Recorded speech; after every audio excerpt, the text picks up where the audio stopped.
கிறிஸ்துக்குள் அன்பான காலைக்கதை நிகழ்ச்சி நேயர்களே, மீண்டும் இந்த நாளிலும் கூட இயேசுவின் இனிதான நாமத்துல உங்களோடு கூட இணைவதில் மிகுந்த மகிழ்ச்சி அடைகின்றேன்.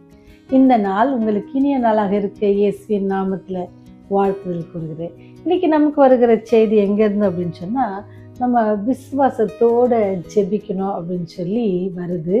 அது எங்க இருந்து பார்த்தீங்கன்னு சொன்னா, கொலேசியர் 4:2 இவ்வாறாக சொல்லப்படுகிறது.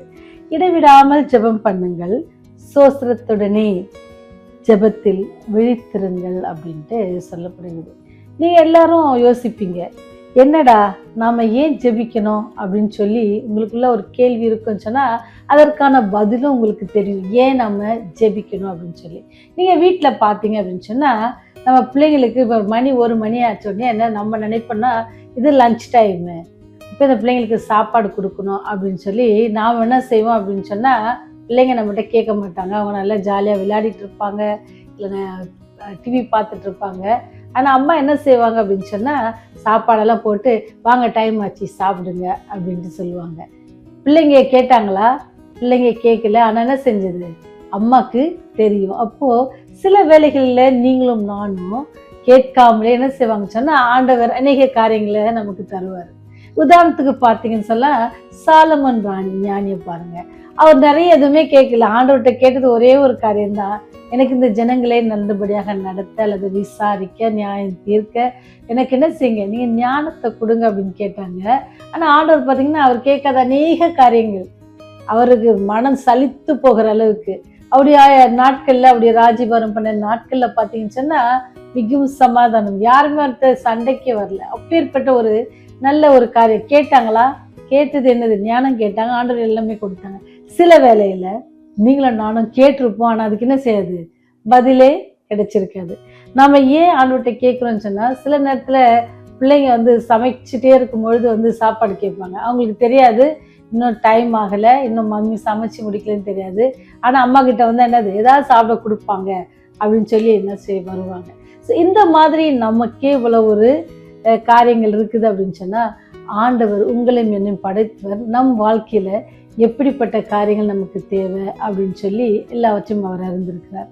இப்போ உதாரணத்துக்கு எடுத்தீங்கன்னு சொன்னா, ஒரு பெண்மணிக்கு ஒரு 10 வயது பிள்ளை இருக்குது வீட்டில், அதே மாதிரி 15 வயது ஒரு மகன் இருக்கிறான், அப்புறம் 22 வயது ஒரு மகள் இருக்கிறான். இப்படி வித்தியாசமான ஏஜ் குரூப்ல இருக்கிறாங்க.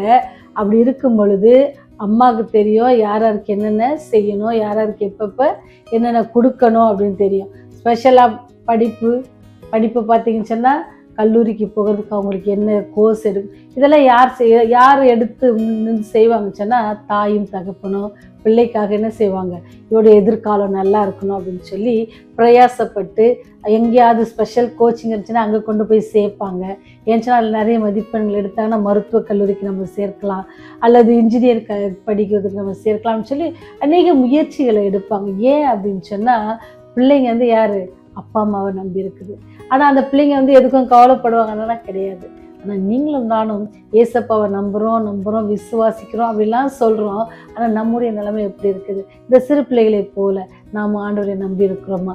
விசுவாசத்தோடு அவர்கிட்ட ஜெபிக்கிறோமா? சில வேளை கேட்ட காரியங்கள் உடனே கிடைச்சிருக்காது, உடனே நம்முடைய விசுவாச வாழ்க்கை போயிடாது. ஆனால் நமக்கு இன்னைக்கு வருகிற பாடம் என்ன அப்படின்னு சொன்னால், சிறு பிள்ளைகளை போல எப்படி சிறு பிள்ளைகள் தங்கள் பெற்றோர்களை நம்பி இருக்கிறதோ, ஏற்ற வேளையில் அம்மா நமக்கு ஆகாரம் கொடுப்பாங்க, ஏற்ற வேளையில் அம்மா நமக்கு கல்வியை கொடுப்பாங்க, ஏற்ற வேளையில் நமக்கு ஒரு திருமண வாழ்க்கையை கொடுப்பாங்க, ஏற்ற வேளையில் எனக்கு ஒரு பைக் வாங்கி கொடுப்பாங்க, ஏற்ற வேளையில் எனக்கு ஒரு கார் வாங்கி கொடுப்பாங்க. இப்படி அநேக காரியங்கள் தன் பிள்ளைகள் பெற்றோர்கள் என்ன செஞ்சிருக்குது, சார்ந்து இருக்கிறது. அதே போலதான் நீங்களும் நானும் நம்ம படைத்தவராகிய ஆண்டவர் நீங்களும் நானும் சார்ந்து இருப்போம் அப்படின்னு சொன்னா, ஆண்டவர் நமக்கு எல்லாவற்றையும் என்ன செய்வாராம், ஏற்ற வேலையில செய்வார். அதுக்கு நம்ம கிட்ட தேவை ஒன்னே தான். இந்த வசனம் ரொம்ப அழகா சொல்லிச்சுல, இடைவிடாமல் ஜெபம் பண்ணுங்க. உங்களுடைய ஜெபத்துல நீங்கள் ஆண்டவர்கிட்ட நன்றியோட சொல்லுங்க.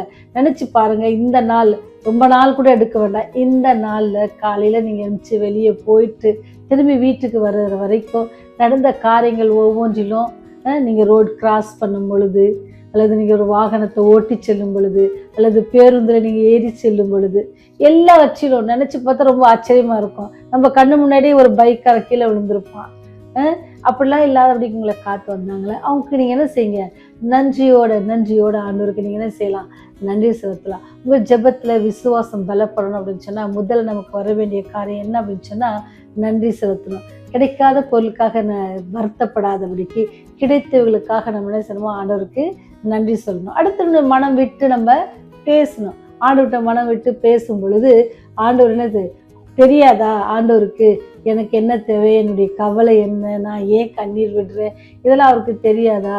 அப்படி எனக்கு இந்த வியாதி இருக்குன்னு அவருக்கு தெரியாதா? அவர் எனக்கு சுகம் கொடுக்கக்கூடாதா? என்னுடைய கஷ்டத்தை அவர் போக்கக்கூடாதா? அப்படிலாம் நீங்கள் நினைப்பீங்கன்னு சொன்னால் அவருக்கு எல்லாம் தெரியும். ஆனாலும் அவருடைய பிள்ளைங்க என்ன செய்யணுமா, அவர்கிட்ட கேட்கணும், மனம் திறந்து கேட்கணும். எங்கள் அப்பா எனக்கு செய்வாங்க அப்படின்னு சொல்லி பிள்ளைங்க கேட்பாங்கல்ல. தெரியும் அப்பா ரொம்ப பெரிய வசதியாக இருக்க மாட்டாங்க, ஆனால் பிள்ளைங்க கேட்பாங்க, பெரிய பொருள் ஒன்று கேட்பாங்க. அப்பா எனக்கு இதை நீங்கள் வாங்கி தரீங்களாப்பா அப்படின்னு கேட்டோடனே அப்பா என்ன சொல்லுவாங்க, இப்போ இல்லைடா தங்கம், எப்போ கண்டிப்பாக வாங்கி தரேன் அப்படின்னு சொல்லுவாங்க.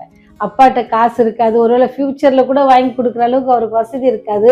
ஆனால் அவர் வாயிலேருந்து வருகிற வார்த்தை வாங்கி தர மகனே, வாங்கி தர மகளே அப்படின்ட்டு நமக்கு சொல்லுவாங்க. அதே போல் நம்ம கேட்கும்போது வாங்கித்தரேன் அப்படின்னு சொன்ன தந்தை அதற்காக என்ன செய்வார்னு சொன்னால் பிரயாசப்படுவார். கூட கொஞ்சம் வேலை பார்ப்பாங்க, ஏதோ நிறைய காரியங்கள் செய்து எப்படியா பிள்ளை கேட்டுட்டான் அப்படின்னு சொல்லி அவனுக்கு கொடுக்கறதுக்காக காத்துட்டு இருப்பாங்க. அதுக்காக பிரயாசப்படுவாங்க. மாமிசத்தில் இருக்கிற நமக்கே அப்படின்னு சொன்னால் ஜீவனை கொடுத்தவர் நீங்களும் நானும் கேட்டுட்டோம் அப்படின்னு சொன்னால் சும்மா இருப்பாரா? அதான் பாருங்க, அண்ணால் வாயில் அப்படியே முணங்குவாங்க. அவங்க இருதயத்தை ஆண்டவர்கிட்ட ஊற்றும் பொழுது வாய் மட்டும் அசையும். அந்த அசைவுக்கு பதில் அளிக்கிறாங்க பாருங்க. அப்பேற்பட்ட வல்லமுள்ள தேவங்க நம்ம வணங்குற தேவன். அப்பேற்பட்ட தேவன்கிட்ட இன்னைக்கு உங்க காரியத்தை நீங்க சொல்லுங்க, அவருக்காக காத்துருங்க. அவர் நமக்கு பதில் அளிக்கணும், ஒரு ஜெபத்துக்கு பதில் அளிப்பான்னு சொல்லி காத்திருப்போம் அப்படின்னு சொன்னா கண்டிப்பா ஏற்ற வழியில நீங்களும் நானும் சந்தோஷப்படுறவர்களுக்கு அவர் நம்முடைய வாழ்க்கையில கிரியை செய்வார். நாம செய்ய வேண்டியது விசுவாசத்தோட இடைவிடாமல் அவரோடு கூட உறவை ஜெபத்துல வைத்துக் கொள்வோம். அப்படி வைக்கும் பொழுது அவர் ஏற்ற காரியங்களை நமக்கு செய்வார். எப்படி செய்வார் அப்படின்னு சொன்னா, நன்றியுடன் நாம் ஜெபிப்பதற்கு நீர் எங்களுக்கு கற்றுத்தரும் ஆண்டவரே அப்படின்னு சொல்லி நீங்களுடைய பாட்டில் நிற்கும் பொழுது ஆட்டோமேட்டிக்காக உங்களுடைய வாழ்க்கையில் என்னெல்லாம் தேவையானவர் தர காத்திருப்பார். ஜெபம் செய்வோமா? கிருபையும் இரக்கமுள்ள தகப்பனே, இந்த நாளிலும் கூட ஆண்டவரே நாங்கள் இடைவிடாமல் ஜெபிக்கவும் எங்களுடைய நன்றி அறிதலை உங்கள் பாதத்திலே தினமும் நாங்கள் செலுத்தவும் நீங்கள் எங்களுக்கு கற்றுக் கொடுத்ததற்காக நன்றி ஆண்டவரே. எங்கள் வாயிலிருந்து வார்த்தைகள் வரும் முன்னே எங்களுடைய தேவைகளை அறிந்த கர்த்தர், ஏற்ற வேளையில் ஏற்ற காரியங்களை செய்கிறவர் ஆண்டவரே.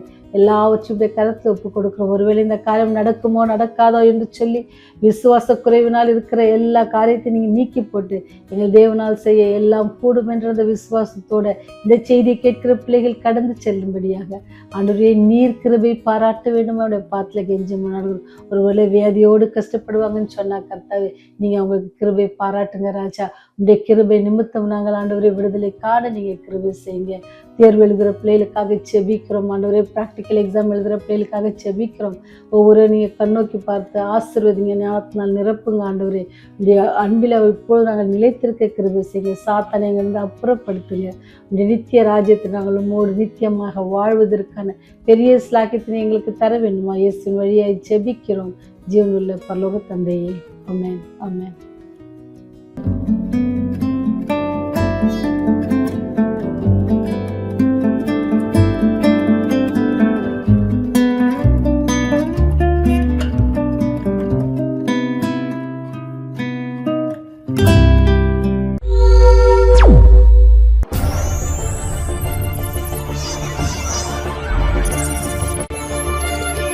நீங்கள் பார்த்துக் கொண்டிருப்பது உங்கள் ரிவைவல் டிவி.